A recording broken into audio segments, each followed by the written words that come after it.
dahil sa mahal ng petrolyo, yung iba lumilipat na sa electric at hybrid na mga sasakyan. May nakita po ba kayo? May monitored po ba yan ng MMDA na kung dumami na yung mga sasakyan talaga na tumatangkilik ng electric or hybrid vehicles? Nagre-ready na kami ng study namin yan for the past how many weeks? Kasi, well, bago pa lang kasi. Hindi pa. Mga wala pang isang buwan eh. So, after mga 1 month, titingnan namin, magsisurvey tayo sa mga registration ng vehicles through the LTO at magsisurvey din tayo sa mga dealership kung may uptick ba ang kanilang benta. Oo. Pero nakikita natin, expectin natin na meron yan. Kasi Na tumaas. naririnig na natin ang mga may capability na bumili ng Oo, electric sana vehicle. all nga Ay, yun nga. May kilala nga ako, sabi niya, hindi, pinag-uusapan lang namin na pinaplano niyang kumuha ng hybrid or electric vehicle.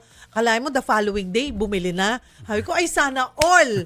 Sabi ko, sana all. Pero mukhang marami ang, mga ilan-ilan, yung can afford, they actually bought na, no? Sagana naman ng MMDA, ang aming i-deploy ng mga love bus ay pure electric.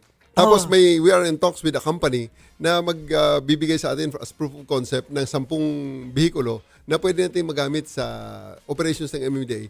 Fully electric din yun. Titingnan natin kung how will it fit in our current needs at saka sa current system natin. Nung nagsisimula itong mga e-vehicles or hybrid vehicles, ay we encourage na in-encourage po na suportahan ito kasi it's environment friendly, at hindi sila kasama sa coding. Oo.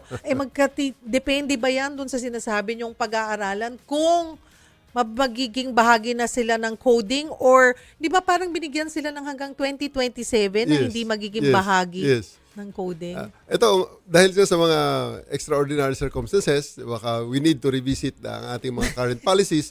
Pag-uusapan namin ng LTO together with the other agencies at sa iba pang mga sa DTI para malaman din natin kung ano ang magiging aksyon natin kasi baka untenable na nga ang dami at instead na makapagbawas tayo ng kuryente, makapagbawas tayo ng sasakyan sa kalsada, baka ganun, babalik ulit tayo. So, we are going to revisit that, study that, and in a short while siguro makapag-release kami ng panibagong mga guidelines para dyan.